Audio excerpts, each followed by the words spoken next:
Rule number 1. Stage 1.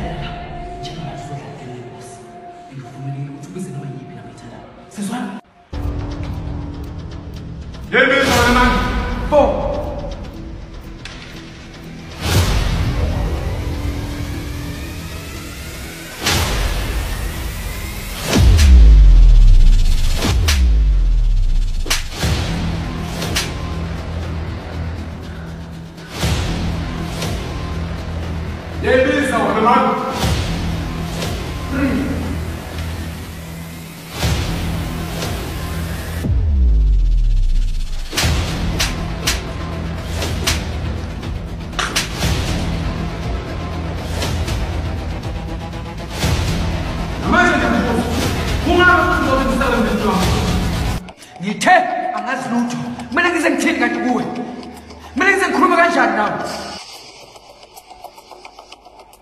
Ngiyabona manje usibeka ukushaya imali ngiyafuna ukuba ezwana iwe namanje ngiyakubuza ubala